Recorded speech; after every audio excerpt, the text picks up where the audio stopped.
नाशिकमध्ये प्रचंड आणि धुवाधार पाऊस होतोय। गोदातरी असलेल्या नाशिकच्या भांडे या बाजारामध्ये पाणी शिरलंय। अनेक छोट्या व्यावसायिकांच्या टपऱ्या या पुराच्या पाण्यामध्ये अक्षरशः वाहून गेल्यात। मध्यरात्री भांडे बाजारामध्ये दुकानांमध्ये पाणी शिरलेलं होतं। निम्म्यावरती ते पाणी गेलेलं पाहायला मिळालं आणि त्यामुळे अनेक व्यावसायिकांचं नुकसान झालंय। अधिक माहिती घेऊयात प्रांजल कुलकर्णी यांच्याकडनं। तर सध्या या संदर्भातले अपडेट्स आपण घेत राहणार आहोत। मात्र दुकानं जी आहेत ती अक्षरशः रात्रीच्या वेळेला ज्यावेळेला पाणी शिरलं तेव्हा निम्मी ही अर्थातच पूर्णपणे पाण्याखाली गेलेली होती। त्यामुळे अनेक व्यावसायिकांचं प्रचंड नुकसान झालंय।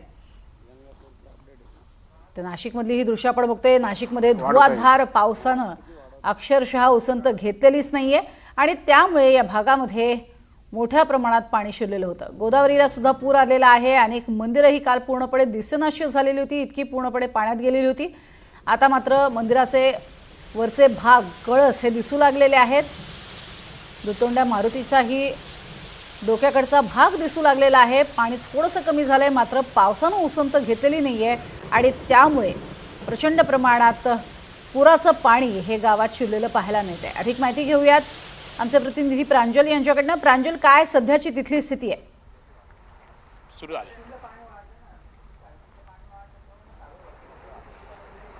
प्रज्ञा, खरं आपण जर बघितलं तर नाशिकमध्ये कालपासूनच पावसाची संततधारी सुरू होती। रात्री देखील पावसाचा जोर हा वाढला होता, मुसळधार असा पाऊस कोसळत होता।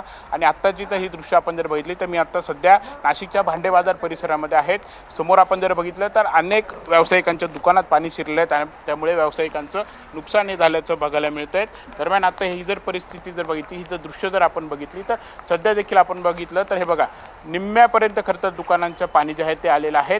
अनेक टपऱ्या देखील इथे वाहून गेल्याचं सांगतायत। इथे समोर उजव्या हाताला आपण ही दृश्य जर बघितली तर भांडे बाजार आहे आणि या भांड्याच्या एका दुकानामध्ये पाणी हे शिरलं आहे। त्यामुळे व्यावसायिक बघितलं तर अगदी पहाटेच खरं तर त्यांनी आपली दुकानं देखील उघडलेली आहेत आणि सध्या जे काही मालाचं नुकसान झालेलं आहे ते सगळं कुठेतरी कपड्यांनी पुसलं जातं आहे। पाणी जे आहे ते बाहेर काढण्याचं काम हे सुरू आहे। यासोबतच तिकडे डाव्या हाताला जर ही दृश्य जर आपण बघितली तर एक सलूनचं दुकान आहेत आणि या सलूनच्या दुकानामध्ये देखील पूर्णपणे पाणी हे जाऊन पोहोचलेलं आहे। हे स्थानिक व्यावसायिक आहेत, त्यांच्याशी आपण बोलूयात। दादा, काय परिस्थिती आहे एकूण? हां, कमीत कमी एक 10 ते 12 टपऱ्या वाहून गेलेल्या आहे। स्मार्ट सिटीवाल्यांनी जे काम चालू केलेलं होतं तर ते लवकरात लवकर त्यांना सांगितलं होतं की आम्ही काम चालू करा आणि लवकर आम्हाला टपऱ्या म्हणजे पूर आल्यानंतर वरती काढता येईल। त्याच्यामुळे तर त्यांनी काम लेट केल्यामुळे कमीत कमी 10 ते 12 टपऱ्या आमच्या वाहून गेलेल्या आहे। इथे एकूण काय परिस्थिती होती काल? म्हणजे जवळजवळ हे अर्धे दुकानं पूर्ण, म्हणजे याच्यापेक्षा जास्त लेवल होती रात्री 2 ते 2:30 वाजता। हो, अचानक रात्री पाणी वाढलं 2-2:30 वाजता। पण आता तरी कमी दिसते तुम्हाला, पण याच्यापेक्षा जास्त पाणी होतं रात्री।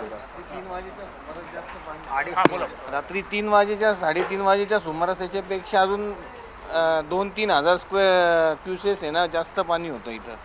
हो, खूप त्रास झालेला आहे। पण यावर्षी प्रशासनाने जे काम केलेलं आहे ना, जे गेल्या 2-3 महिन्यापासून जे काम करताय तिथं प्रशासन, हे स्मार्ट सिटीच्या याच्या खाली, सिंहस्थाच्या याच्या खाली, जो इथं स्थानिक रहिवाशांना म्हणा, व्यावसायिकांना म्हणा, जो त्रास होतोय ना, तो इतका विचित्र त्रास होतोय ना। सगळ्यांना आर्थिक त्रास, शारीरिक त्रास, मानसिक त्रास होऊ राहिला इथं। पण प्रशासनाने ज्यांना जे स्मार्ट सिटीचं काम करायला दिलं आहे ना, हे कोणीच त्या स्मार्ट सिटीवाले पण इतके विचित्र पद्धतीने काम करताय, कामाला इतकी दिरंगाई होऊ राहिली ना, त्यामुळंच आमच्या इथल्या सगळ्या दुकानदारांच्या टपऱ्या वाहून गेलेल्या आहे। किती नुकसान झालं ते? प्रशासनाकडून सूचना देण्यात आल्या, त्यापेक्षा अधिक पाणी आलं की काय? नाही, प्रशासनाने सूचना दिल्या होत्या पण प्रशासनाने रस्त्याचे कामं नव्हते ना केलेले, त्याच्यामुळे आम्हाला टपऱ्या काढायला जागाच नव्हती। टपऱ्या काढायला जागा नसल्यामुळं जो आमच्या टपऱ्यांचं नुकसान झालेलं आहे सर्व आहे, आम्हाला काहीच करता आलेलं नाही। आणि आम्ही त्या जे स्मार्ट सिटीचं काम जे करत होते त्यांना वारंवार आम्ही बोलत होतो, अहो तुम्ही काम लवकर करा लवकर करा, पण ते ना उडवाउडवीची उत्तरं द्यायचे आणि एकदम दिरंगाई केलेली कामाला त्यांनी। आपण बघत आहोत खरं तर हे सर्व स्थानिक व्यावसायिक आहेत, स्थानिक नागरिक आहेत आणि त्यांच्यामध्ये प्रचंड नाराजी खरं तर बघायला मिळते। आता जरी आपण जर बघितलं तर गुडघ्याभर पाण्यामध्ये मी सध्या उभा आहे आणि इकडे जर आपण बघितलं तर अनेक दुकानांमध्ये आणखी पाणी हे शिरलेलं आहे। जे व्यावसायिक आहेत ते दुकानांमध्ये जाऊ शकत नाहीयेत, मात्र त्यांची नाराजी जी आहे ती आम्हाला सूचना देण्यात आल्या होत्या, मात्र आम्ही टपऱ्या असेल किंवा अचानक हलवायच्या कशा, स्मार्ट सिटीने खरं तर चुकीची कामं ही केलेत आणि त्यांच्याच दोषामुळे ही सर्व परिस्थिती उद्भवल्याचा आरोप जे आहे ते खरं तर स्थानिक नागरिक हे आता करतायत. एकंदरीतच बघितलं तर पुन्हा एकदा आता पावसाला सुरुवात ही झालेली आहे आणि आता प्रशासन जे आहे ते पुन्हा अलर्ट मोडवरती आलं आहे. आता जी काही माहिती मिळाली आहे त्यानुसार आता गोदावरी नदी पात्रातून जवळपास पाण्याचा विसर्ग जो तो गंगापूर धरणातून वाढवला जाणार आहे आणि साहजिकच आहेत की यामुळे आता पुन्हा एकदा नागरिकांना आव्हान हे केलं जात आहे. पाणी साठ्यामध्ये मोठी वाढ जी आहे ती पुन्हा एकदा बघायला मिळणार आहेत. आता आपण जर बघितलं तर रात्रीच धोका पातळी जी आहे ते गोदावरी नदीने ओलांडलेले आहेत. सध्या रामकुंड परिसरामध्ये देखील 23,000हून अधिक क्युसेकने पाण्याचा विसर्ग जो आहे तो होतो आहे. प्रज्ञा. नक्कीच, आणि येत्या काळामधला हा सिंहस्थ आहे आणि त्यामुळेच स्मार्ट सिटीचं स्वप्न दाखवून नेमकं काय घडतंय असा सवाल उपस्थित केला जातोय. तुर्तास धन्यवाद या संपूर्ण माहितीसाठी प्रांजल.